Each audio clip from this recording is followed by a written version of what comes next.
Diversity, Equity, and Inclusion Town Hall. My name is Anya Mehta, and I use any pronouns, and it's a pleasure to be your moderator tonight. I am the undergraduate Title IX Advocacy Coordinator and a Multicultural and Diversity Senator in our undergraduate student government, more commonly known as USG. Organized by USG, we hope that this town hall will provide all students a space to voice their thoughts about DEI at stores and share any experiences they've had relating to diversity, equity, or inclusion. We will begin tonight's event with a discussion by our panelists, who will introduce themselves shortly. Following, there will be an open forum Q&A session, and I encourage everyone to come up and ask our speakers questions about advocacy at UConn or changes they'd like to see. Because we will be discussing sensitive topics tonight, we ask that you keep your questions respectful to our students who are graciously giving their time to be with us tonight. That being said, I encourage you all to speak your mind and ask thought-provoking questions. It's important to remember that DEI advocacy is a response to injustice in our community. It's well known that people of color, specifically the Black community, LGBTQ+ folks, and low-income individuals are institutionally disadvantaged, including here at UConn. USG wants to extend our services to these communities, of which many of us identify with ourselves. And we hope that you will join us in our mission for advocacy. We also want to emphasize that USG hosts events such as Justice Now, the Cultural Fair, and other DEI-related projects, and you all can be a part of the planning process and decision-making process. See me after the event tonight for more information.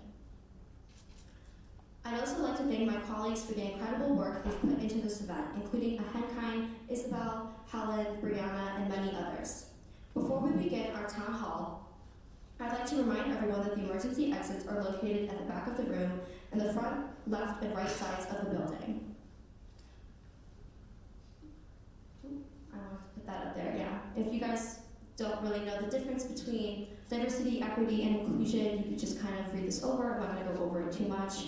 And then also anti-racism is really important to this discussion, and it is the active process of identifying and eliminating racism by changing structures, policies, and practices so that power is redistributed and shared equitably. I will now read a land acknowledgement provided by the Native American Students Association. We would like to begin by acknowledging that the land on which we gather is a territory of the Mohegan, Mashantucket Pequot, Eastern Pequot, Scotiagook, Golden Hill Pawcasset, Nipmuc, and Lenape peoples, who have stewarded this land throughout the generations. We thank them for their strength and resilience in protecting this land and aspire to uphold our responsibilities according to their example. So now I invite the panelists to introduce themselves, and we can just go in this order if you like. Hi everyone, my name is Ahenkine. I am USG CDO, and I use she, her pronouns. Thank you all for being here. Hi everyone, my name is Damani. I use he, him pronouns. I currently serve you all as the undergraduate on the Board of Trustees. Hello, my name is Sydney Collins. My pronouns are she, her. You can also refer to me as Funkmaster, if you so please. And I'm the Student Services Director at USG. Hi guys, my name is Charisma. I use she, her pronouns, and I'm a multicultural and diverse senator in USG. Hi everyone, my name is Kamara. I'm a sophomore history major, and I'm an associate justice with USG. Thanks for coming. And Tam will join us in about an hour or so. She's, busy. Okay, so we'll just jump right in with our panel discussion. I'm going to prompt our panel with some questions that I've prepared, and then you guys will all have a chance to ask whatever you're thinking about. So our first question is, in what ways do your identities influence your advocacy? Anyone can start. I'll start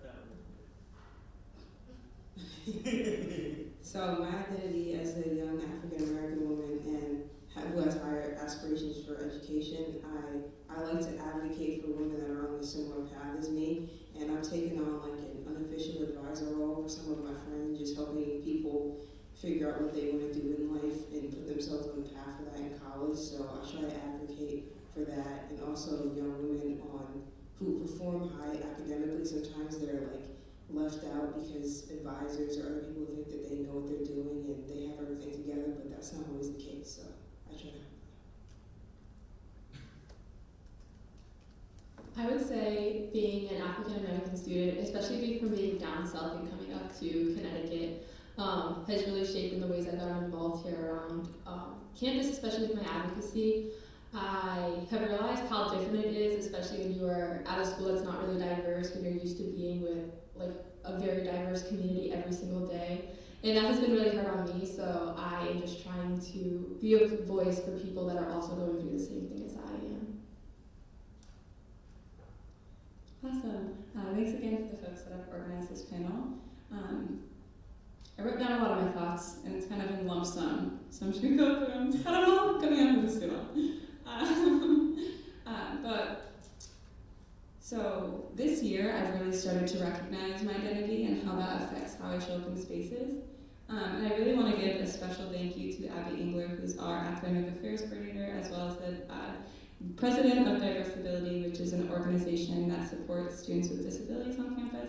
She's really helped me when navigating my ADHD diagnosis, as well as looking at accommodations.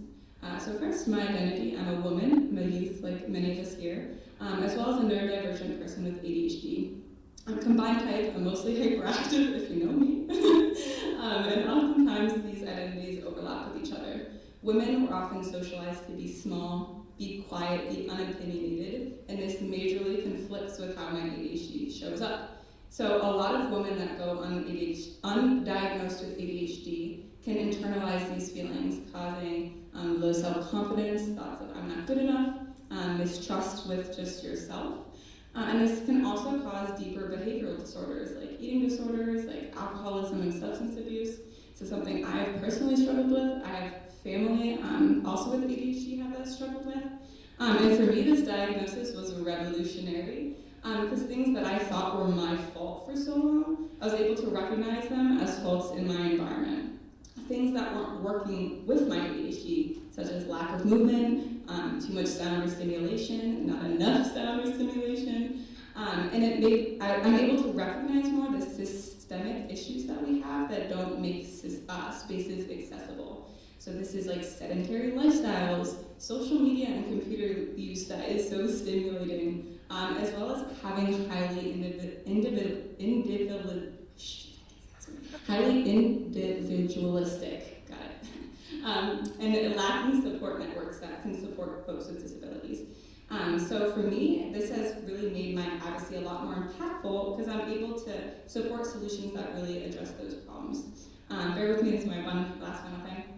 Lastly, people with disabilities are often framed with weakness-based approaches, and this is like what folks can't do, what folks struggle with, and that is so exhausting.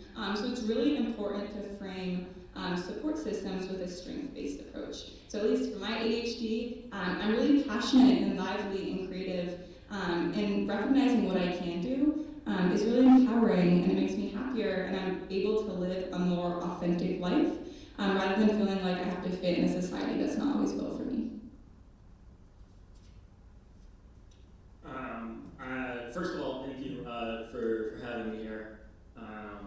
I'm glad I get to go after Sydney because you've changed the way that I'm going to, to answer the question.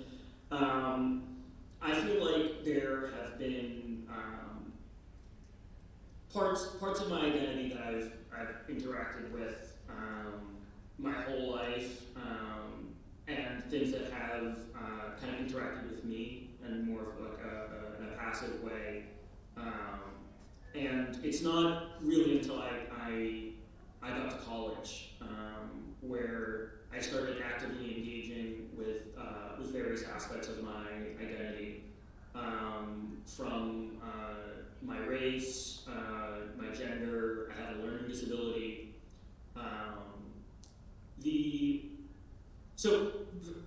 I'm here in my fifth year of undergraduate tenure, and for a while that was like rough for me to deal with because I was supposed to be here for 4 years, and I'm not. But through something else entirely, I found out that I'm actually right on track for black males at UConn. saddening as someone who believes in this university, but was also reaffirming for myself to see that it's kind of like the way you were just talking about with your ADHD, where the way I'm reacting or the way I'm moving through this system is not dissimilar from other people like me who have to engage in that same system. And so that was not necessarily a commentary on myself, but rather it could also be looked at as a commentary on the system in which I was participating. I only was really able to become comfortable with that by acknowledging my identity in that space, both my gender and my race, and the fact that I have a learning disability. So I think for me, coming to terms with that through my academic experience has also helped me in my advocacy. Recently I've been working with the Office of the Provost, specifically on this. Once it came to my attention, exactly how large the graduation, retention, and academic probation disparities are. In addition to what I just said about how that helped me come to terms with that, it also for me became a flag that this is something that I can work on. This is something that needs to change.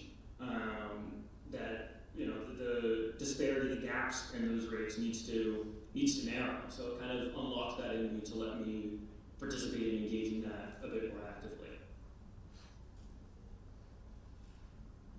So I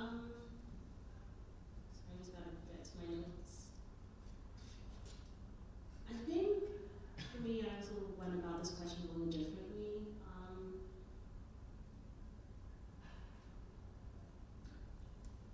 So I tend to sometimes, just because of my experience living in different countries, I tend to sometimes identify myself as multicultural. So when it comes to advocacy, I realize that I tend to focus on like the word diversity within DEI, making sure that there's enough people being represented from as many communities and social groups as possible. Just because I believe that it's easier to learn from each other and kind of build and grow with your knowledge from that.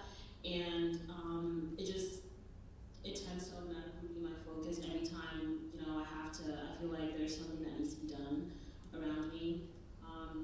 And yeah. That's awesome. Thanks for sharing, guys. And just to Sydney's point, I think a lot of people share your feeling about like the institution being very like sedentary. And one thing that ACAFAIRS is currently working on, along with the library, is a sensory-friendly study space. So that should be like at least a step in the right direction. So our next question is, how should we measure progress in DEI, and how will we know when the UConn community is meeting our goals?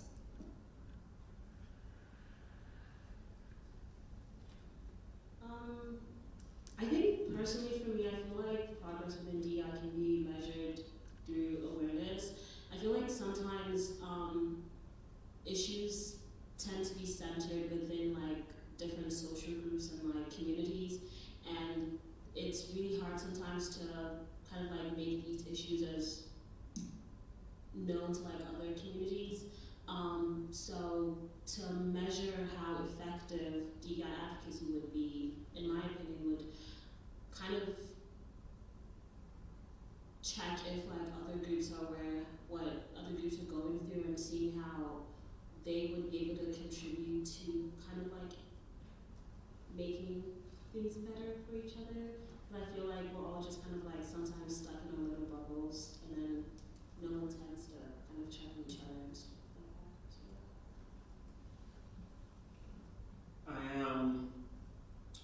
With a lot of the stuff going on right now about college admissions, this is something I've been reading and thinking about quite a bit. And for me, it's going to kind of land in two places.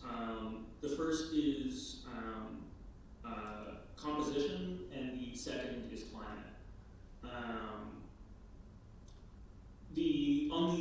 On the composition piece, on how you measure DEI progress, I think it's first important to remember that DEI is more than race and gender alone. I think we often, when we disaggregate and when we think about the word diversity, race is often the first thing to come to mind, and there is a good reason for that, right? We do see a lot of disparities amongst racial groups and across gender divides, but there are a plethora of other things that can and should be thought of in those areas. So when I say composition, I mean taking a critical look at whatever group of people that you're interested in measuring DEI progress amongst, and saying to yourself, if there were no systemic barriers, what might this group look like? So to take an example from USG, right? Or actually, let me take one from the University of Connecticut. We know the composition of the state of Connecticut, and we know the composition of the United States broadly, and we know the composition of our applicant pool, and we know the composition of the admission pool. If there were no systemic influences there, then we should expect all of those numbers, however you slice it, whether you were looking at age or race or gender or folks identifying as having a learning or other disability in our applicant pool, we should see similar numbers to the general populations, whether it's the state of Connecticut or the United States broadly, and then we should also see similar numbers in our admissions. And so we can look and see if those numbers are different from each other, what can we do to think about why they're different from each other? Does that mean that now we need to do different kind of outreach? Does that mean that we need to think about, are we advantaging this group over that group in our admissions pool? And is there a good reason why we're doing that? Because sometimes we're going to have differences in compositions, but sometimes that's the point. Sometimes you weigh a little heavier on one side to achieve an outcome. It's always important to think and make sure that that outcome you're trying to achieve is for the right reasons, which kind of gets over to the climate piece, which is once you have a group of people that you're interested in measuring or tracking DEI progress amongst, does that group of people feel comfortable with each other? Do they like each other? Are they in spaces that they want to share, right? At this institution, we have lots of different people from all over the state, the country, and the world, right? And we have some incredible spaces up on the 4th floor. But if those were the only spaces where people felt comfortable, then we know that we were doing something wrong, right? Even if everyone felt super comfortable in those spaces, which is not completely the case anyway, but even if it was, if that's the only place where people feel comfortable, then we have to take a closer look at that. So I think for me, it's going to come down to your composition and your climate, and making sure that you're paying attention to how you are creating a group of people, and once you have that group of people, what are their experiences with each other? Since my responses are kind of long and I have some points I want to make for the next questions, I'll just pop Corner over to you folks if you guys have anything else to say. To measure DEI progress at the University of Connecticut, I think we should really be measuring it by the initiatives and in the response that is happening here at the university, because although students are out there advocating every single day for to feel comfortable and to really feel like they belong here at the university, not a lot gets done in my opinion, especially since I've been here as a student. I just feel like in order to really meet the goals is we have to know that administration really wants to help us meet our goals, and a lot of times there's a lot of pushback from the administration, and I feel like that is the reason why we're not making as much as progress as we should be making progress through the university. But that's really all I have to say on that one. I think a good way to measure the DEI at the University of Connecticut would be for the university's DEI faculty and staff to maybe go out on the campus, and ask students questions about how they feel about the state of diversity and what improvements they would like to see. Similar to how the Senate does, the Kansas Senator, I think that would be really helpful because students don't always check their emails for those surveys. But I think if they were stopped on the street and asked about a question a topic that they have something to say on that they're interested in, they would be more willing to respond and give feedback. Yeah, those are all really great points. I think that having the administration support the work that we want to do is really important, and oftentimes they're interested in supporting us and collaborating with us, and then other times there's just like red tape that even they have trouble navigating. So it's important that we work together. So the third question I have is, what are some barriers to DEI that you've encountered in your experience at UConn? I think I'd say that in my major classes, in my history classes, there aren't a lot of black students in my classes, specifically black females, so I'll look around and I'll be the only one in the class. And it doesn't really bother me that much, but I know it does bother some people. And I had a friend last year who actually told me that she wanted to move because she doesn't have any black friends and she wanted to meet more people. So I think that has been a barrier in DEI, and just having more programs for students of color to come together.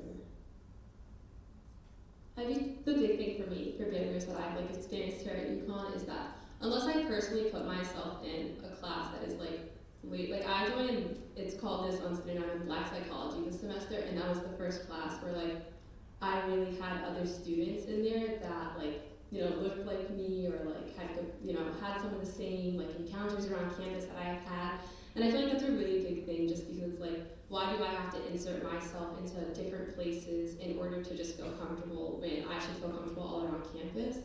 Another really big thing too is just, I feel like trying to tell administration that we're not really, that a lot of stuff isn't being met and a lot of stuff isn't working for us. You can tell them, but it takes a while for anything to be done. And in my opinion, it's just if we're speaking on something, something needs to be done now. I shouldn't really still be feeling uncomfortable at UConn after being here for almost 2 full years. And I just feel also just progress. A lot of people will say that we've made progress, but yeah, we've made progress, but that doesn't mean we need to stop at the progress we have made. We can keep making progress every single day. But everyone's oh, we've come so far, but that doesn't have to be as far as we've come.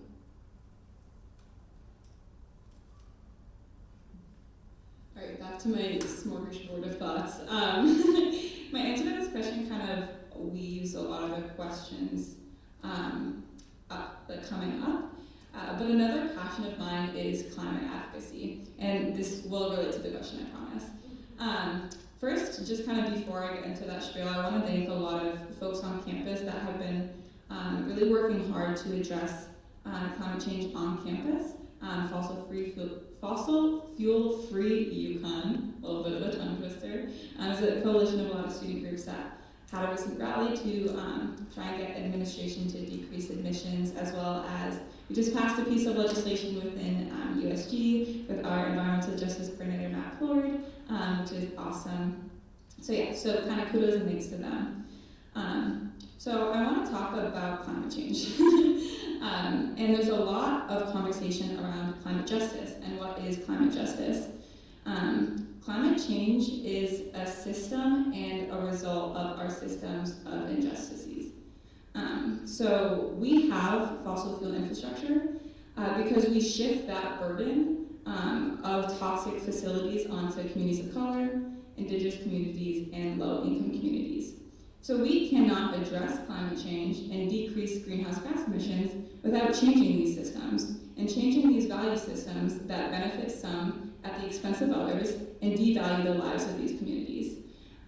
So we need to recognize that these systems of injustices are not just harming communities of color, indigenous communities, and low-income communities, but they're harming all of us in terms of the climate crisis. So to white people, to people whose identities have benefited off these systems, we need to recognize that not only do you need to get uncomfortable, do you need to be willing to sacrifice, we also need to recognize that when we address these systems of injustices and support communities that have been historically burdened by these like toxic facilities and injustices, that the collective benefits. And yeah, so I think that's kind of like a microcosm in terms of my activism within the climate space, but specifically kind of calling on the people and folks that have benefited off these systems. I think those are huge barriers that we see in terms of DEI when the collective really isn't able to like face those facts and face those realities.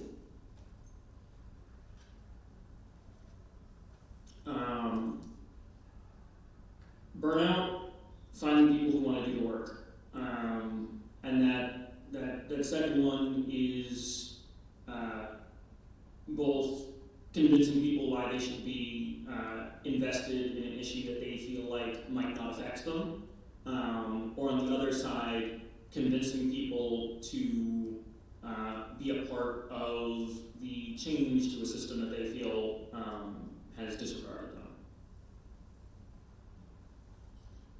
My answer is kind of related to both Damani and Sydney's answers regarding the fact that there's just one barrier that I've noticed, especially in UConn, is that there's just people who are not willing to join the conversation or take accountability, and with the fact that they've benefited from the systems that are currently in place, and that they can do more than just sit there and kind of like help build a system that kind of benefits everyone else. And it's frustrating when you're trying to push for different initiatives and the people that can make this change are people that are not willing to do so.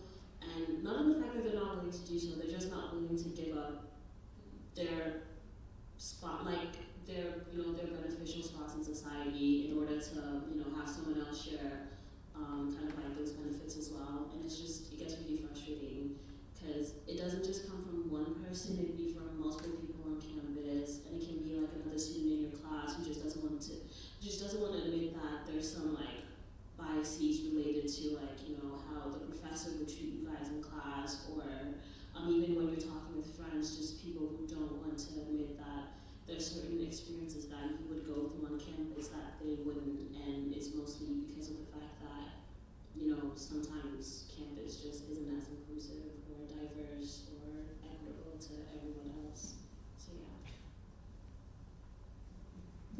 Yeah, I definitely agree with all of that, and I think I would say that like the fact that there aren't too many people in this room right now kind of just reiterates that point. But of course, I thank all of you guys for actually showing up and like taking the time out of your day to learn about these things. So our fourth question is, how can all students participate in improving DEI both through and outside of USG?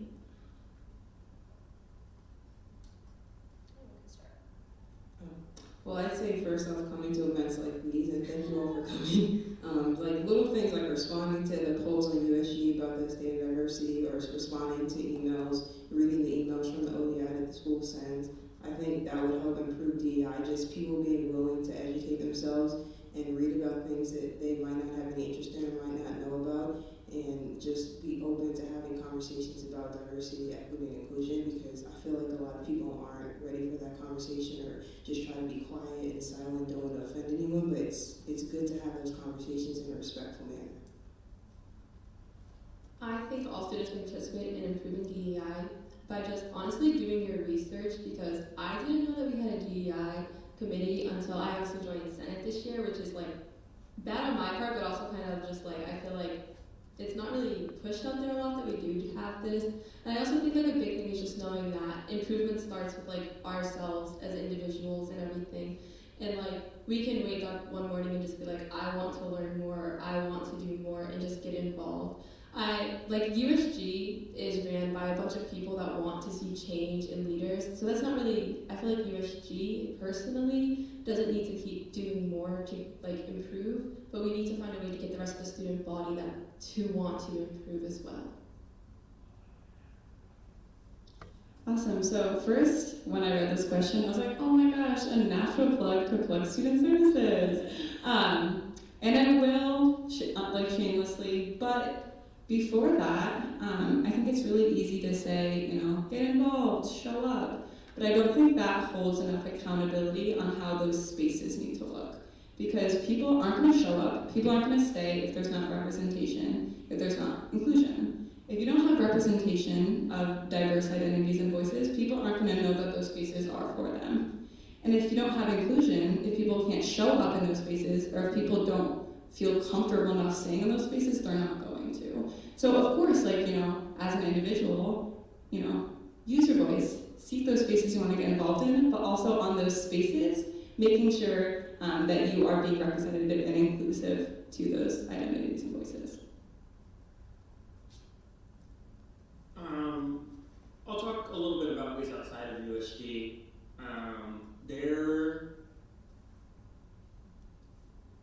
So it's going to require a little bonus on the student, on the member of the community to take the first step. Whether that first step is coming to a something like a student development meeting, or a meeting of the Diversity and Outreach Commission, or something within USG, or whether that's something like visiting a cultural center whose mission is not something you necessarily identify directly with, right? Or whether that is visiting a cultural center that does focus on an identity that you do identify with, and asking the question, how can I be a part of this? I think that there are a lot of incredible students, GAs, and staff in our cultural centers and throughout our DEI apparatus throughout the entire university. But I do think that it's on the members of our community to say, each for themselves, that this is something that they want to be a part of, and something that they think they can see the value of. Once someone is willing to step forward and say, how can I be a part of this, then I think the opportunities are there.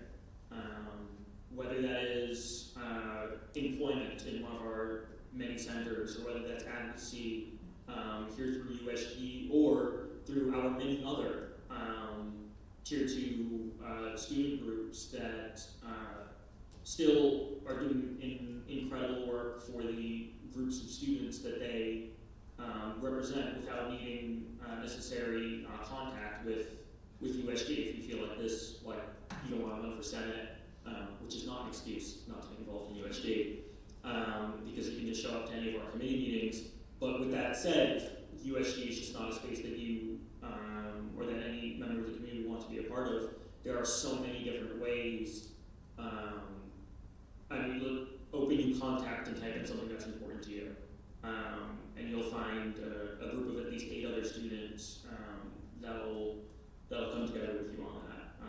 So I would just encourage anyone to just take the first step, and there will be a group of students or staff or GAs to be there with open arms on the other side. So my answer is going to be based on something that literally just happened, and it's also kind of related to Sydney's answer. I just feel like students on campus should not be scared of kind of putting themselves in spaces that don't have, that are not representative of them.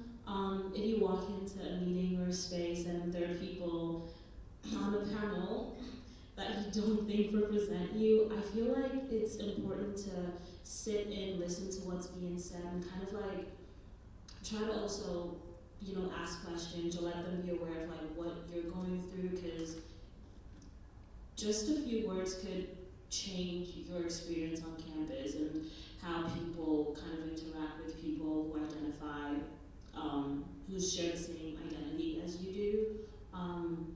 It's just, don't be scared, just put yourself in situations because that might scare you, because at the end of the day, just 5 minutes in a space that, is that historically would be not as diverse could change how a couple hundred students feel on campus.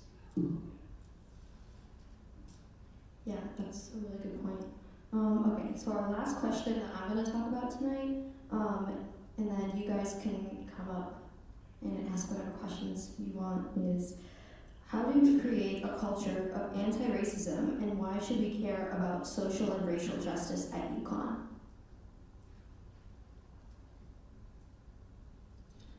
Firstly, I believe you can create a culture of anti-racism at UConn by firstly explaining to people why their comments can be racially offensive or racially insensitive, because a lot of people won't just accept, oh, don't say that word, or what you said was offensive. And as much as we may think that people should understand why they shouldn't say certain things, unfortunately that's not the case. So I think it's important just to educate people and not feel like, oh, I don't want to make the situation awkward or be the person that doesn't find the joke funny, because a lot of other people feel that same way. And I feel like we should be the ones to actually say something, because nothing's going to change if we don't.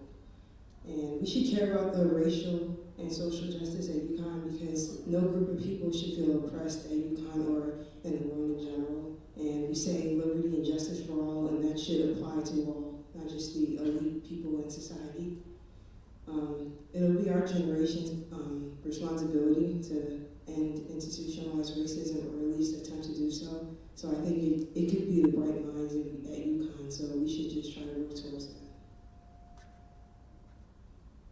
So to answer the question, how do we create a culture of anti-racism?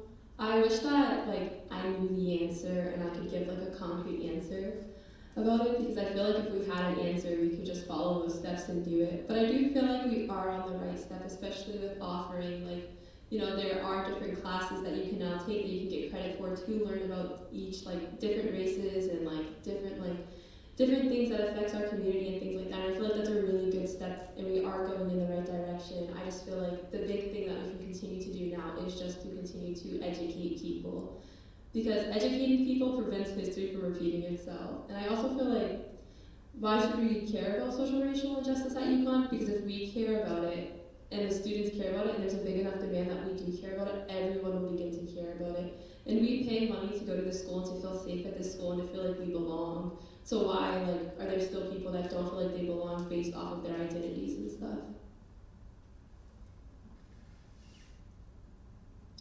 Awesome. So we're back to me shamelessly plugging USG. I do really love what Devani said, where please find a space that works for you and that you enjoy.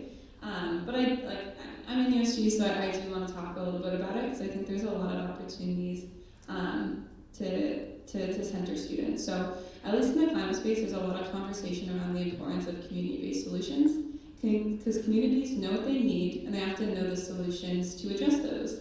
I think USG is a really awesome opportunity to support and center the needs of students and get the resources to see that vision come through. There's Senate, there's Student Services, which is Student Union 324 on Thursdays at 7 p.m. But there's a lot of other committees to get involved with.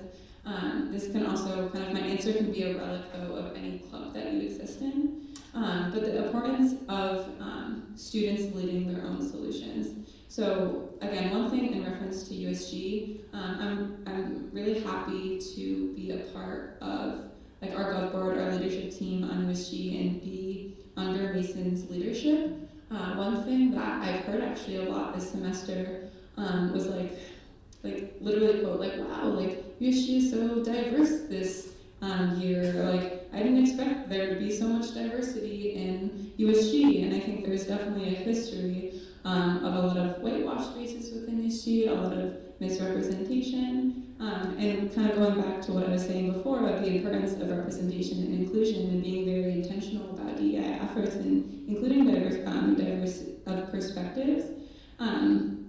But specifically with USG is the opportunity for students to identify their needs and address and build those solutions. And I think there's a lot of space on campus where students don't feel heard, or the university may be prioritizing, not necessarily the students' well-being. And I think not to discount a lot of amazing faculty or admin that are really wishing the best for students, but understanding that we do operate in institutions that can prioritize people over profit. It's really important to center students in building the solutions that they know they need.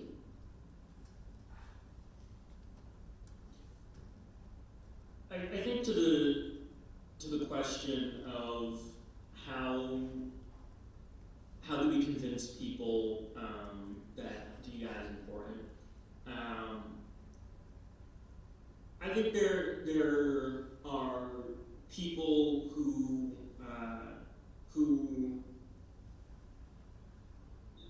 they answer that question is very natural to them. Why does it matter to them? Whether that is something within their own backgrounds that kind of made them think that if the world was different in this way, it would be better. But I think there are a good chunk of people that don't have that a particular experience or a particular thing that makes them think that. So I think one of the best examples where we can kind of see this play out is in integrating education, where you might not be able to tell any individual student that their, say, high school experience. I went to a magnet school. Magnet schools pulled students from various towns instead of just the town that you live in. So you probably wouldn't be able to tell any individual student at any particular high school that their experience was this much better or their learning was improved by this many points, right? But what we can see is that a integrated high school will produce better SAT results than an unintegrated one, right? And I suppose the definition of integrated is its own thing, but the point being, you can show folks what is potentially in it for them, even if they don't feel like they have had a negative effect that would have been made better by social justice. They might be in a better position should we live in a more equitable, in an equitable world, regardless of where they are starting today.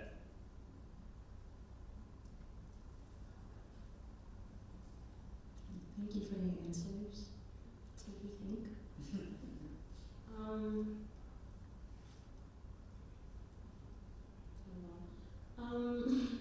I think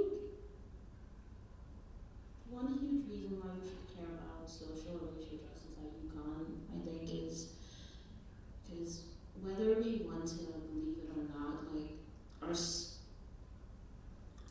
our race is just such a huge part of our identities, just life in general, and just the fact that there's still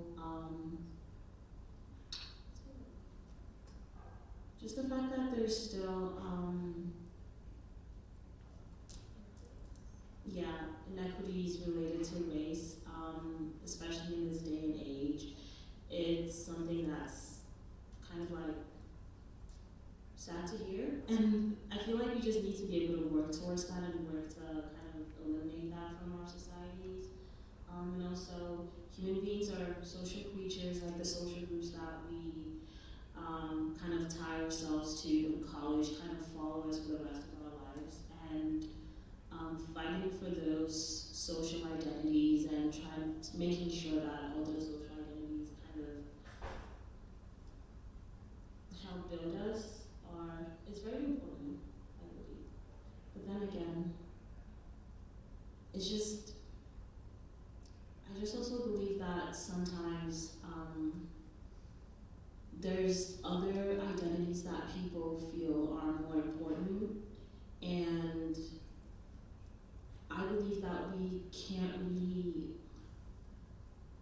tell people what they should be fighting for. Like, we can mention and have them know that this is what's important for a majority of the people in this world, but at the end of the day, we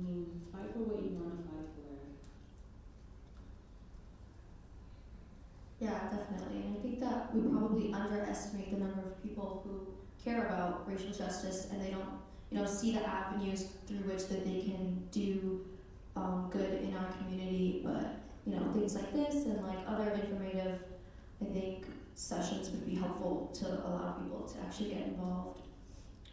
So if you guys have any questions, I encourage you, there's one here and one over here. If you want to just come up and ask any questions that you guys may have, you can also just like make a line or something. I don't know, there's not that many people.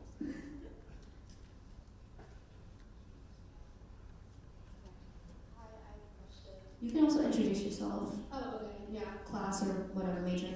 Okay, I'm Uma, and I am a senior, and yeah, I guess it's all around every day. I guess so as I mentioned, I'm a senior. I've been here for a while, and I kind of noticed a lack of protests or marches at UConn. I feel like UConn's very quiet. I was wondering why you think that is, and what ways we could kind of rally people to be more vocal and visual with their advocacy. I feel like a big part of that is just people are scared to speak up. You don't know who will support you, who won't support you at the end of the day.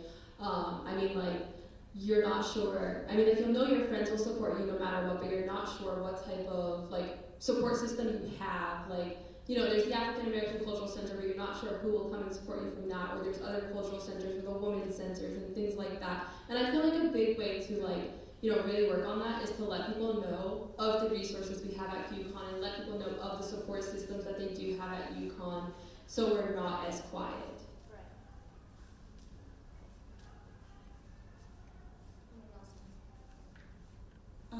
I have a small thought. This is a fantastic question. I guess two chains of thought. One, as someone that's been involved with the fossil-free UConn, like I was mentioning, I think there's a huge struggle with sustaining activism with a lot of student turnover. The administration can rely on student turnover to kind of not address a problem or just see it as this won't be an issue in a couple years because that student will graduate and we'll just continue business as usual. So I think it's very difficult to sustain activism and movements on campus because not only does the administration kind of rely on those efforts kind of to stay burnout, but also it's hard to build those legacy within students and continue to pass the torch.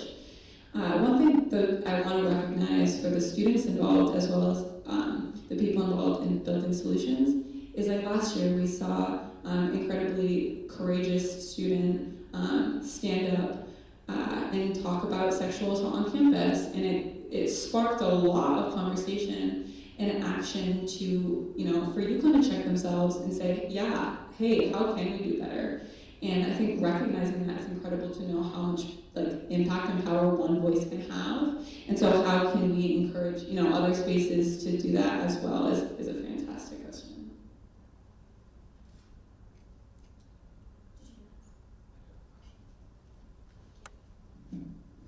Hi, so my name is Jack. I know everyone out there, but one question that I did have, as I was doing research for the anti-Black racism course, I found it very difficult to find statistics pertaining to a lot of racial issues on campus. The most notable thing I found was a 2018 microaggression survey.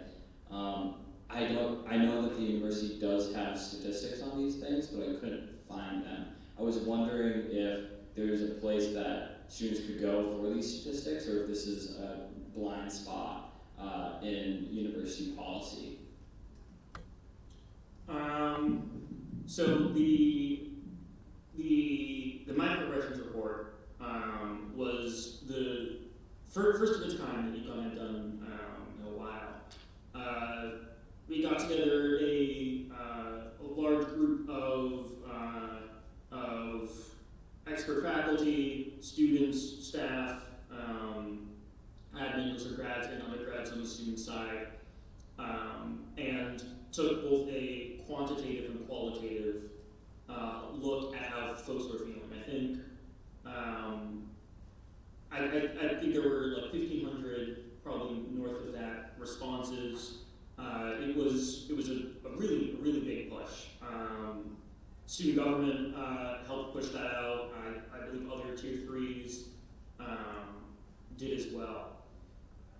And that report also had a series of recommendations within it. So your question about the existence of that data, it is lacking. We have we do a student pulse survey, but it's not necessarily statistically significant because both of the response rates that we get and the questions that we ask. We do, I don't remember whether we do it every year or every other year, a climate survey, but I do recall it not happening last year. I believe our plan is to do it in the spring this year, but I would ask folks not to quote me on that because I'm not certain.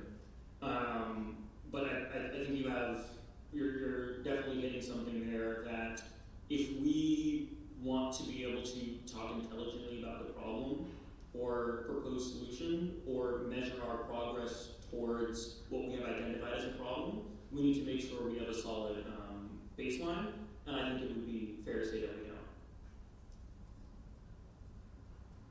Kind of just adding on to that a little bit, I know that, that was the problem that I had kind of noticed in USG internally, was that we didn't have a lot of data about what was going on within USG, and so we did create a state of diversity report that me and Henkai, Isabel, and others in the office are currently working on, because it is important to be data driven and to have a reasoning behind the changes that we want to see. And kind of also to Sydney's point is that you can have good diversity, but are you equitable and are you inclusive is also the question.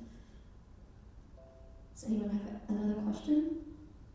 This is just a comment that's completely irrelevant, but as we're waiting if anyone else has questions, just recognizing, I think it's awesome with the diversity of folks we have here and like what advocacy they're involved with, because every time Damani says climate, I'm like, climate change? And he's like, no, Sydney, just people, just our spaces. Anyone else have a question? I kind of have a question that I was going to ask you guys, if no one has anything right now. I just want to add on real quick, kind of related to Jack's question. One thing I also did realize, kind of like, when I was, sorry, I got distracted. When I was campaigning for this position and trying to figure out what I wanted to work on once I got in, I did realize that, there's different departments on campus, obviously in different colleges within the university.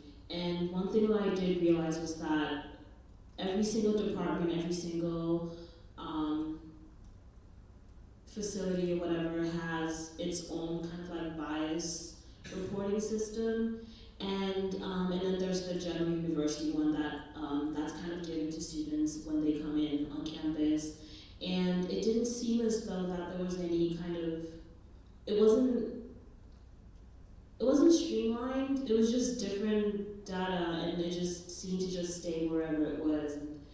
And I feel like once we started working on that, trying to make it into one big pot and kind of figure out where all these different problems are, it could start to help address some problems, but then it's such a big campus, like we're nowhere near getting to work on that just yet, so I guess that's something that, we could also focus on.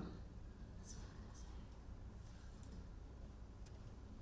Hi, I just wanted to say thank you everyone for putting this together. My name is Joe, I'm a senior, and I am a white male, and so I'm an actuarial science major. I'm not sure if you guys have heard anything about that. But so in the industry, it's definitely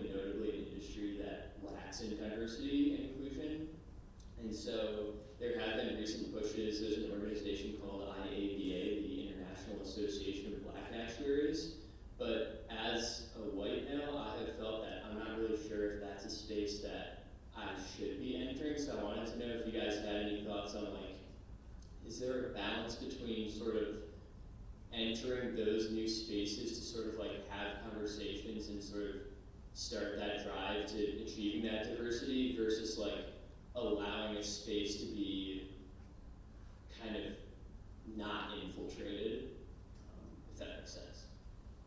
I personally think that that is a space that you should enter. If you are an ally, it doesn't hurt to know that there are allies around campus that do not look like, someone that is entering that group or entering that space. It never hurts to know that there's a huge support system out there for people. And I mean, the fact that you're even asking, like, that's a big thing. And, like, good on you for asking. I'll just give you two personal experiences. One is I am a president of the NAACP chapter here, and I gave a similar example to someone else, but for the same reason why when we're developing policy proposals in Congress, we don't want only one group to be represented there. In the same DEI work that I do, we still just don't want only one voice represented there.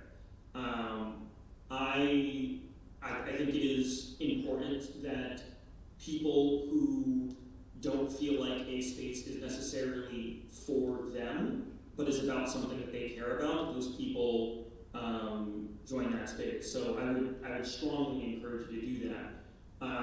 The second thing that I'll point to is in my freshman year, through USG, I got involved with an initiative called, the initiative was called Elect Her, and it was by a nonprofit, I believe, called Running Start. And their whole mission is getting women to run for office. Whether that is something on their campuses, through their student government or club leadership, or whether that is something in government. And through my own work with that organization, which I continue to stay involved with that organization, but through my work there, I became aware of barriers that exist that I had never encountered, and experiences that I perhaps may have never encountered otherwise. And I think that I am a better and more competent leader and future policymaker because of it. So if you, particularly in the insurance industry, where we see the echoes of things like redlining, or where we had to pass laws to say that certain factors can't be considered, because when that field was considering those factors, we were seeing massive disparities in insurance premiums, then anyone who wants to do the work of bringing equity to that field should absolutely try to get involved in any space that's also trying to do that. Awesome, thank you so much. Yeah, I'll say one last thing. I mean, feel free if you want to sit down. You don't have to sit. First of all, I appreciate you asking this question, because I think it's a question that a lot of other white folk have but are too afraid to ask. And I kind of have two thoughts, maybe three. We'll see if that one flushes out. But I've learned the most from spaces that have Black folk, other diverse folk in them, than from white spaces with white folks trying to teach other white folk about DEI. It just diluted, and you lose the messaging. And I think the thing that I always check myself is oftentimes being a woman, being a white woman, conflict each other, because I recognize being a woman how there's spaces that are male dominated and can be very not inclusive, but also my whiteness, I have a lot of spaces that are centered towards whiteness. So I think when I recognize, hey, how much space am I taking up right now? how much am I talking? Am I sitting back and am I listening? And I think in a lot of spaces where you, when you're in diverse spaces, taking the time to be like, yo, I'm not going to take up as much space as my identity has maybe privileged me towards before. I'm going to listen. If something comes up and makes me feel like on edge or defensive, what is my ego telling me right now? Am I feeling defensive because something that might have privileged me before is being checked or being recognized, and that's making me feel something? So I think when you're in those spaces, really being tuned with what am I thinking, what am I feeling, what can I learn, what can I take away, is really important. I think that's all I got. Thank you. Let's get back to this. I want to add one more thing, which is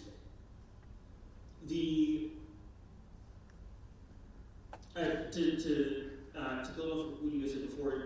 Anyone who's willing to take that step deserves some credit because it's a hard step to take, and it's also hard to maintain. Specifically using the example of race, and I'll use the example in the NAACP where I am working in a overwhelmingly Black organization, but there are non-Black people in the organization, and sometimes you get microaggressions, right? Which is something that Black people in white spaces are very used to, but not something that a lot of white people may have experienced if they did not step into that space.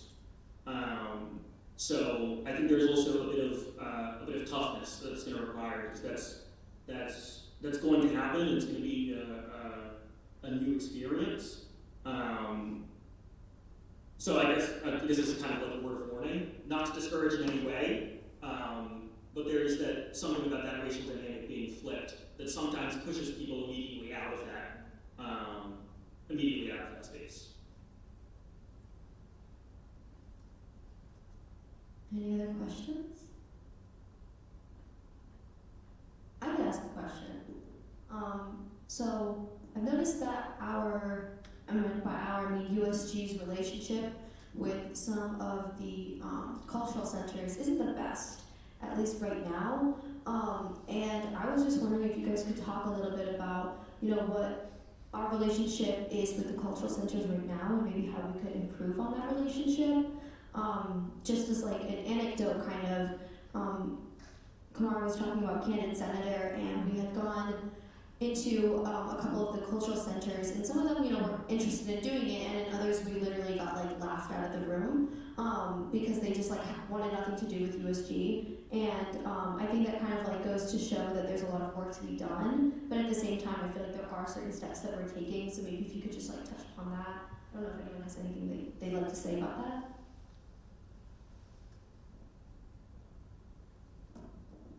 I know being a part of the African American Cultural Center, a lot of us personally feel like USG is not an ally we can always count on. Since I joined USG, I know that's not true anymore, but before I joined USG, I do not think that you guys were allies that I could count on either. I think the biggest thing, especially with everything that happened earlier this semester, we just need people to listen to us, and we need allies. And it's going to take time for us to come around, especially for cultural centers. It's going to take time for us to come around and trust USG and trust the government on campus and stuff again. But if you guys keep pushing the way we are pushing, it will happen. Do not give up on the cultural centers. Keep pushing and give us time to let our guards down, because we feel like we were let down as a cultural center. I'm not a part of a cultural center. I don't really attend meetings, even though I wish I could. But I think a lot of people don't know what USG does, and the fact that we are on behalf of the students talking to the university, and it's not that we are the voice of the university talking to the students. So the things that come from the university, like the cutting of the funding, it it wasn't USG that did that, and some people don't know that because we're called the student government, but we're for the students. It's not the university like telling us always what to do. And also I think funding might be an issue because their funding requests get denied, but they're for technical reasons. They didn't read the rules, they missed deadlines, and we can't really be extremely flexible on that because the rules are the rules. So I think it's people being accountable for maybe they made a mistake and the fact that USG is for the students first and we want to help them. I'll just add on real quick. I think also based on like my very little interaction with the cultural centers, I feel like there's most of them, their missions have to do with kind of inclusivity on campus, and sometimes from their perspective it can feel like USG is kind of like stepping on their toes and taking up space and doing things that they're supposed to be doing. And I know that USG has a lot of money, we have a lot of people, and sometimes we tend to like go ahead with stuff without checking in on like others who could be potentially included on these initiatives and programs.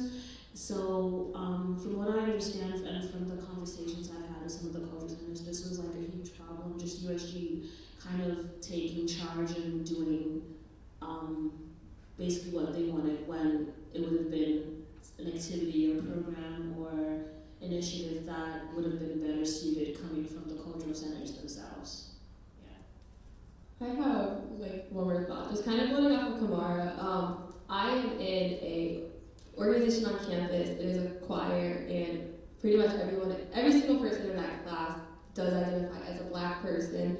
And we were denied for funding this semester, and the first thing we thought about the class thought about was USG is racist. And I think that is the issue, and that is why the cultural centers resent us, because that is the first thought everyone thinks, is that USG is racist. I think I want to give USG a little bit of credit, which is to say that the people in USG, most people in USG have been in USG for 1 or 2 years. Some of us 3. Some of us have been tricked into a 5th. The folks who work in the cultural center, some of them have been there for decades. And so there may be a particular thing that, suddenly gets a whole lot of energy in USG because it's a thing that needs to be different than the way it is. But it might be a thing that a director or associate director has been talking about for years, right? Since any of us were back in high school. And I can imagine that it feels like we have shown up and we have just discovered this thing and we think we're going to solve it, right? When it's either A, not that simple, or B, we're not the first people to think about that. And I think that sometimes we can take those good intentions behind a thing and perhaps not look at the landscape and see what is already there and what has already been happening. So in situations like that, when USG comes in and spends $50,000 on a speaker to talk about something that we care about for good reason, and then the students who cared so much about that graduated, or 2 years later the students that cared about that and drove it graduated, and USG's not super focused on it anymore. So the next time, a year or 2 later, when a group of students feels passionate about this thing that needs to be changed so that life at the university will be better, that director or that associate director or that GA who's been working on it is thinking about when USG had their back and it didn't anymore, right? And then might again. So I think it's, we talk about how sometimes we as students feel like the administration waits us out, right? We graduate, we go away,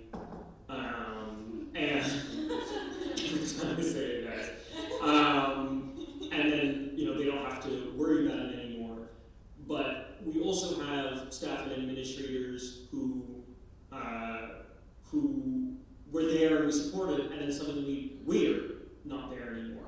And I think that happens a lot in the student affairs side of the university, whether that be DEI, whether that be Shaw, whether that be advising services or curriculum or the university senate, where from time to time student interest waxes and wanes. With that said,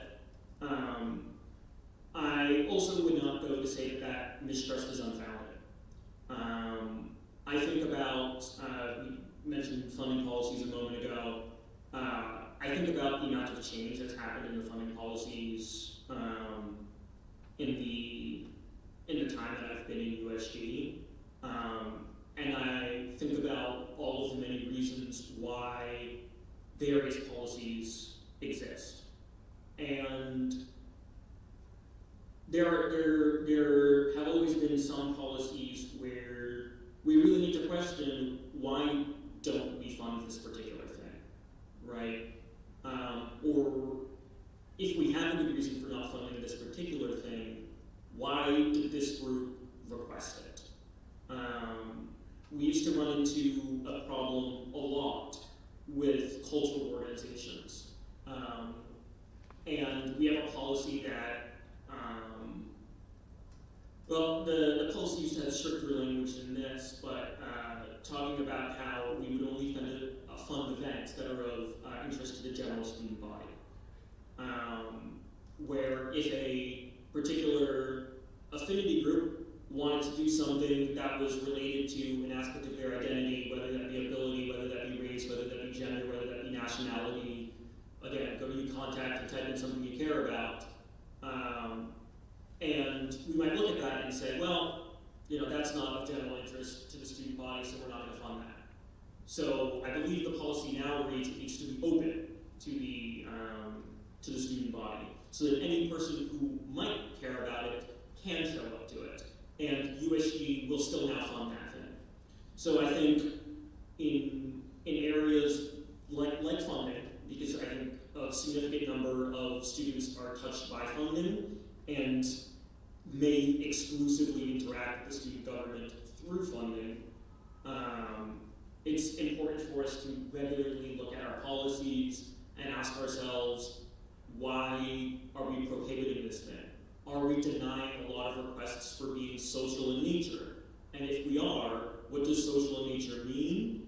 And are there some organizations that could never receive funding because the way we define social in nature always excludes anything that group does?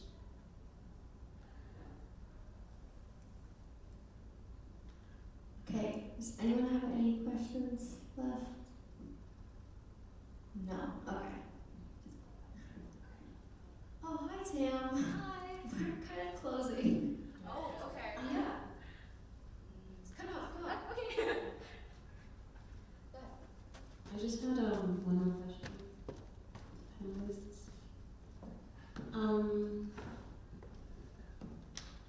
So initially when planning this, my first thought was, I think Anya kind of touched on this one of your questions. My first thought on this was trying to get student leaders and some members of admin to kind of answer questions about, policy and initiatives dealing with DEI on campus, and basically how, what we could do to make existing policies and initiatives kind of better, or make them, just add on to them. And one thing that I also wanted to, and from what I've seen, we know that DEI doesn't always have to deal with race or social groups and all that, but it's just really interesting to me that most of the student leaders that I've spoken to, I've noticed, who focus on DEI, it's really interesting to me that these students are members of minority groups on campus, and again, having, I don't even call y'all Sydney, but I mean, Sydney's an example of pursuing DEI initiatives that aren't particularly related to race, mostly because she is not part of like a social or racial group that faces, discrimination on campus, and that's understandable, but why do you think that, I understand that it's because we face more discrimination than other people who identify as white, but why is it that students who identify as minorities, feel more compelled to take up the helm in developing diversity, equity, and inclusion initiatives on campus? And we've talked about how we can bring in other people, but is there a way that we can have people be more aware of the fact that DEI doesn't always have to deal with race, and that other people can also contribute to things that are happening on campus?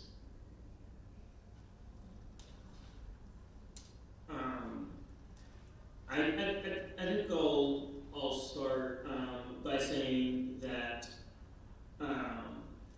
with the observation that you just made, and I think that this is it's easier to describe with race and gender because you can look at people and kind of guess those two things about them.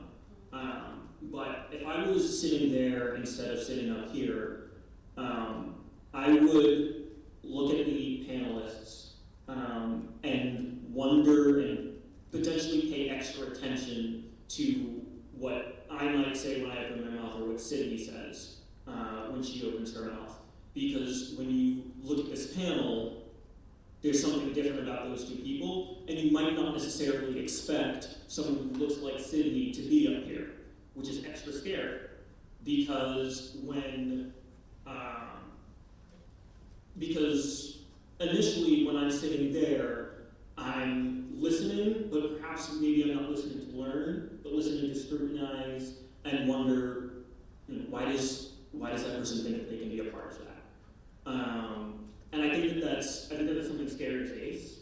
And I commend you for facing it, and you for being interested in doing so, and to anyone else in the room who would be willing to step into that space. I think that I've had the experience of being the only Black person in a particular space, and it's a isolating experience, but it's also kind of one that I'm used to, one that I have seen a lot of, and one that I have a reasonable expectation that in most classes that I go to, or at most meetings that I attend, or conferences, or whatever, I have a reasonable expectation that I'm not going to see a lot of other Black people there. So while that feeling is isolated, it's also something that I've kind of learned to cope with, and something that I've kind of learned to deal with. And I feel like the other way, when you're not part of a minority group, whether that is race in the examples that I just given, or whether that is gender, or whether that is nationality, or something else. Anytime I think stepping into something that is not a space of people like you, or a space advocating for people who you feel like you directly identify with, can be tough, and it can be isolating. But I would also say that it is so incredibly important that people do it, for the same reason that we say it is important to have female superheroes. for the same reason that we think it's important to have minority superheroes. It is important to have white DEI social justice advocates because it tells other people that this is something that they can be a part of, and if it's something that they care about, it is something for which they can advocate, right? It is important for people who can see an injustice, who have not experienced that injustice themselves, to step up and decide that they are going to be a part of the solution. Whether they have, if they haven't been disadvantaged by that injustice, whether maybe it hasn't touched them, or maybe they benefited from it. If you're someone who sees an injustice somewhere and wants to do something about it, you should absolutely step into that space and do whatever it is you can. And I would, I'd commend people who can take that step forward, because it is super isolating, but it is super important that we have people that do that.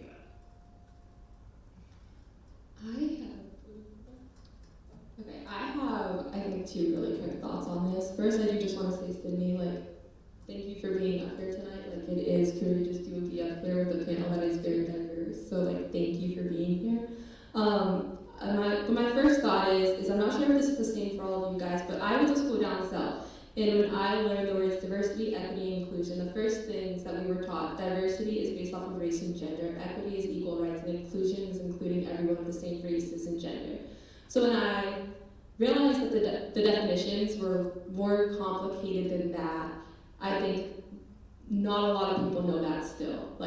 Diversity is more than just race and gender. And another thing I just wanted to kind of build off of what he had said is that it is a lot more people that are minorities join in because I can tell if someone is a person of color, or I can tell if someone is a female, and that is something that I can just look at them and identify right away. But sitting up here, I don't think anyone knows that I have a health disability, and at the end of the day, it's people would have to get to know me to understand that my health is I do have a health disability, and that is more challenging saying than being I am a person of color, because you guys already can tell I am a person of color. Yeah, I have some last thoughts first. First, I thank you for thanking me, but at the same time, I don't want us to end centering the one white person up here. I don't want anyone to come out of this being wow, thank God that white person. No, that's not our takeaway. I'm so honored to be on such a diverse panel, and I'm learning so much being here, so thank you. But kind of a couple small thoughts is I'm really happy to come up here and talk about disability justice, and I think that was kind of a lot of my stepping stone into the DEI space. But just because I'm a neurodivergent folk does not wash away my whiteness. I can't come up here and justify I know what it's like to not be included, to not recognize and check my whiteness and my privilege with that. This is a really important question of that, I have kind of talked about of why minority folks are always leading the charges when it comes to DEI. And I do think it's really important to center and be led by diverse voices, but white people don't show up, and that's the problem. And I think, I commend for the folks that do, and they're really open to learning, and I think it's really important to recognize that white people have the privilege to look away, and minority folks don't. They face that injustice every single day, and for white people that, they can I'm tired of being uncomfortable all the time and I can look away, really, really check yourself then.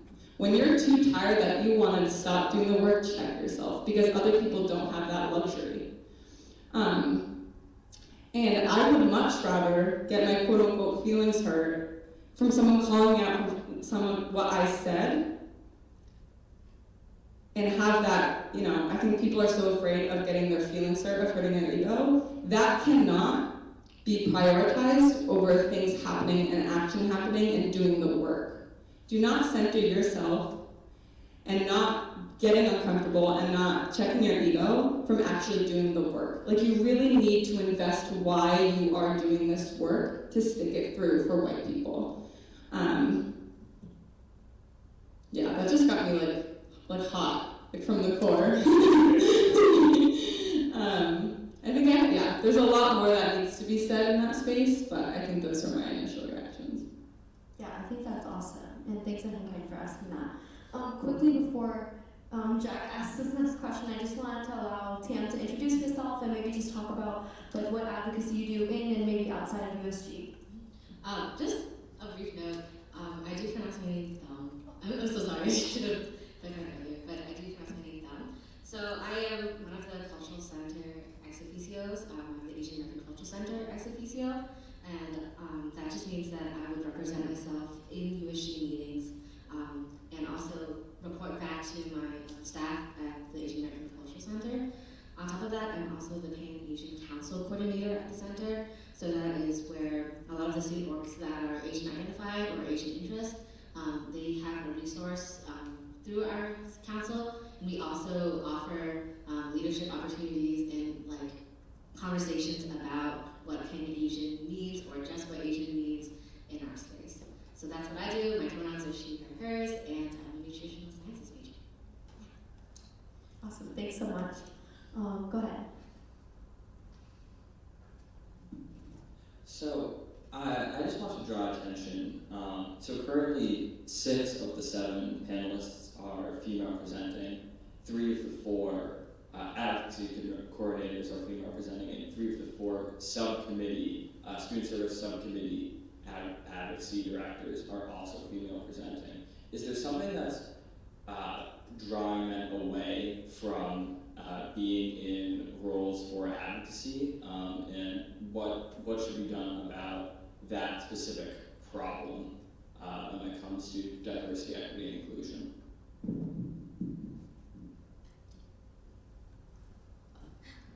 Something really, really quick. I think we need to realize too, not only of who are we hiring, but also who is coming into those roles.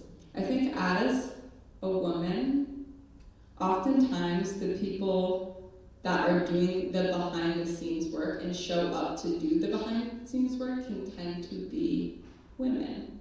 I think this specifically presents itself in a lot of environmental work. Men would show up to the rallies, they would show up, make their voice heard, but then when they wanted something done, they relied on the woman to do it. The women were the secretaries, the women were would be the people that organized, people that could mobilize. And so I think when we think about what have historically been the roles of women and how that can influence,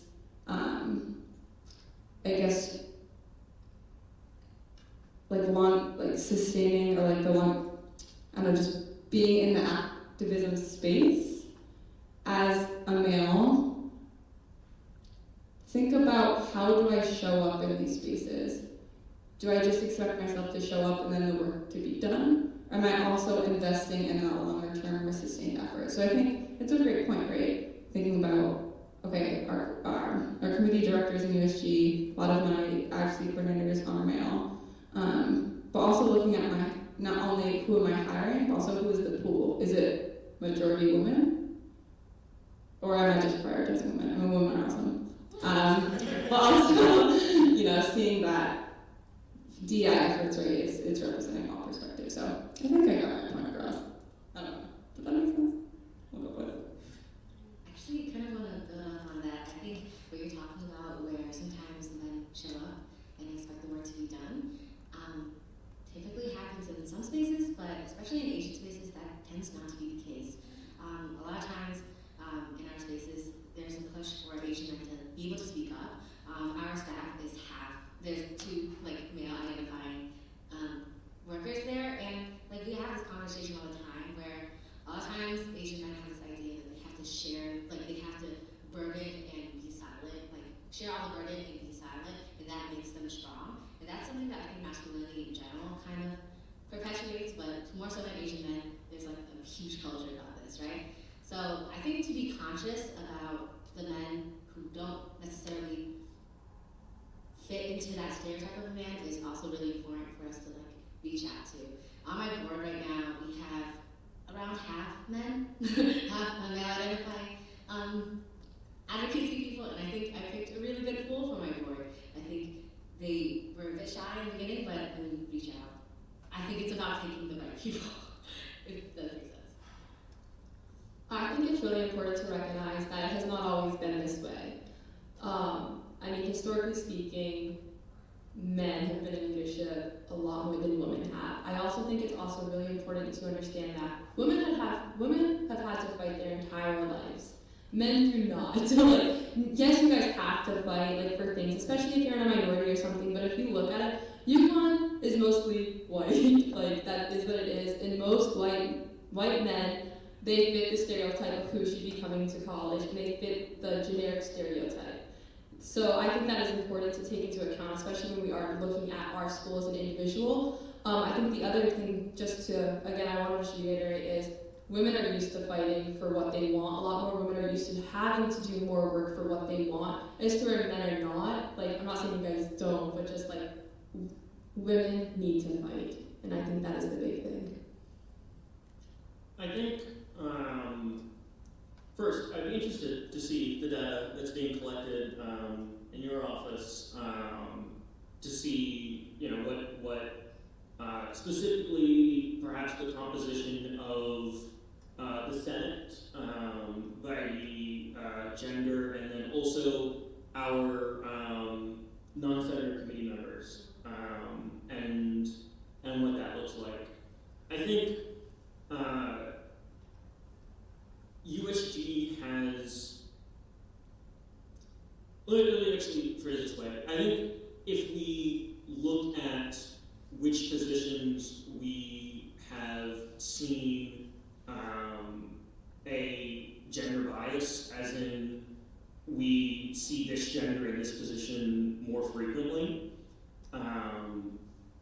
I'm thinking of our elected positions, and in our last several campaign cycles, the top positions are president, vice president, CEO, and comptroller. The gender mix of the candidates has skewed male. I think, and there's been a fair amount of turnover in our directors. I think Jack pointed out our current board, but I do think that that's actually kind of been a trend over time. I think we've seen something different in the Senate, which is again also mostly a group of elected people, where the Senate has been historically male dominated, and it is less so than it was when I was elected, back when everyone in this room was in high school. So I think that there are certain things like running for a Senate seat, or the act of campaigning itself, feeling like not only is that something that I as a man can do, but something that I can be reasonably successful in. I probably think that more than I would if I wasn't male. And so I think there's probably some work USG needs to do in making sure that our candidate pools are closer to a gender balance that reflects the campus from which we draw candidates. And I think there's probably some work to be done to take a look at how we're hiring, but I actually think our hiring is pretty good. I didn't write a lot of the hiring policies though, so that could be why I think that. I just want to add something on really quickly, kind of related to what Damani was saying. Sorry. I do think also with the terms that we use when we're trying to get new officers, like we're talking about elections and campaigning, and then just historically, especially in the United States, like we've never had a female president. So when people think of the word president, like it's more of like they usually think of a man being in charge. So when we have students on campus hearing about elections happening in USG, I think most people feel like USG is more of a political space, thus it's more of a male-friendly space. So based on the data, from what I looked at from the data, most of our senators, those who replied, we have about 55% being male and 45% being female. And it's really interesting because most of the elected seats are skewed towards the male population. More male identifying students are more interested in the elected seats as compared to, I could get into all of that. I took a psychology class about the male psyche and the male ego and how that's kind of playing into their ego being chosen for something. But we'll get into that later. This is not the time or space for that. And then being kind of like applying for a job, especially jobs that have to do with programming or building things from the bottom up, which is most of what our directors do, and why most of those candidate pools are female identifying. I think that's really interesting. Obviously, we can't change the terminology with elections and stuff like that. It's just gonna be the way it is. But personally, I wasn't gonna run for CDO until I found out that Josie, the past CDO, was happened CDO, because looking back at the official elections for CDO, it'd been Damani, and then the next one had also been male, and then I ran against two other male candidates, and most of the time, whether we want to believe it or not, most people kind of move towards voting for the man over the female identifying candidate, and it's just more about, you know, representation, not seeing women in kind of like these spaces where they've been voted into. So I think, yeah, I don't know if we can, if, you know, it's gonna be, if we have time to work on that, especially since most of us are graduating in the next couple of years, but it is it is something that we have to work on for sure. That was an interesting question, Jack. Thank you. Yeah, that was a great question, and I think that, you know, like I said, we have the stated diversity, and, you know, this does kind of look into those types of questions more, and so I'm excited to share that next semester with, you know, USG, and if anybody in this room is not in USG is interested in looking at that data as well, come up to me afterwards and we can talk about that.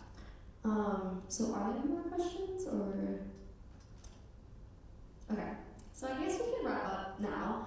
However, I strongly encourage all of you to continue this conversation beyond this event and think about how you can get involved in DEI advocacy, hopefully through one of the many ways that we discussed tonight. And through our discussion, I think it's been made pretty clear that we need to support historically marginalized groups here at UConn, and we hope that students' voices will be heard on this topic so that we can improve services and resources. And although the current services being provided are very useful and important, more work definitely needs to be done. So I'd like to sincerely thank all of you for attending this town hall. Your questions were very insightful and provoked a meaningful discussion, I hope. And if you have any remaining questions or concerns or comments, please feel free to come up and find me after the event or get in touch with USG.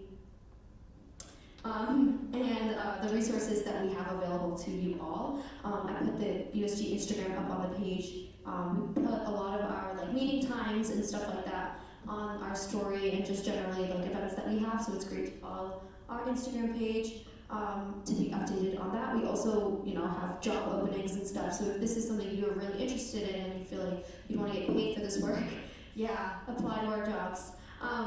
That was another shameless plug, but anyways. Finally, I'd like to thank. Before you wrap, can we all do some shameless plugs for the things that we? Yeah, I was actually gonna. Yeah, but I just want to thank all of you, Evan, Delani, Charisma, Kamara, Sydney, Thom. Thank you so much. We're so grateful for your time and your expertise and everything. And I was gonna say, yeah, if you guys want to talk about your individual things right now, go for it. But I'm done for tonight, so thank you guys.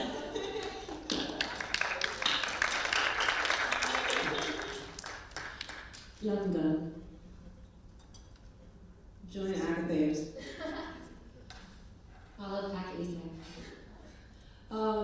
Joining the Senate, also, thank you so much for hosting us, seriously. And I also just wanted to, kind of say one last thing. Thank you, USG, for taking the steps. It is noted, and thank you. Come to Student Services Committee, again, Thursdays, 7 p.m., Student Union 324. We'd love to have you. Also, this week, today, as well as Monday, from 9 a.m. to 1 p.m., we're doing a pop-up food pantry. So it's free groceries for students in the Student Union Ballroom, which is room 331. Please come, spread the word. We have a lot of food. Wednesday. Good food. Wednesday. Yeah, Wednesday. Oh, did I say it again? Oh, Monday and Wednesday. I don't have a committee to plug, but I do have a board to plug. On Wednesday, the Board of Trustees is considering a fee schedule that could potentially raise the mandatory fees that everyone has to pay by $272 for next year. So if you have thoughts about that, the meeting is going to be Wednesday at 9 a.m. in the Wilbercross North Reading Room. If you can't make that time because, like me, you have class, then you can email any thoughts you have to boardoftrustees@uconn.edu. If you would like to talk about the potential increase to the board, you can reserve a time during public comment by emailing boardoftrustees@uconn.edu. Just make sure you get that email in before 9 o'clock tomorrow, because that public comment requests need to be in at least 24 hours ahead. Again, that's a $272 increase for fees next year. So if you have thoughts about it, you can talk to me after. But I would definitely encourage folks to show up to the meeting. 9 a.m. or p.m.? AM. Okay, 9 a.m. tomorrow morning. No, Wednesday. No, so 9 a.m. tomorrow is when you need to submit a request to public comment. The meeting itself is on Wednesday.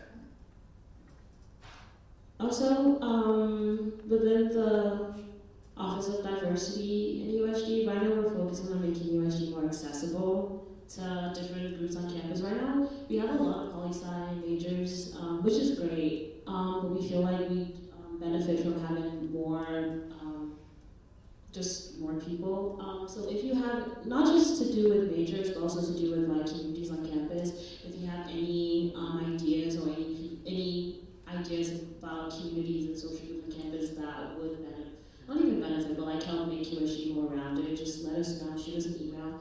My email is diversity@usg.uconn.edu, or you can shoot me a text. My phone number is in my email on the website. I don't feel comfortable. I shouldn't have mentioned my phone number. No. Okay, thanks guys. Thanks so much.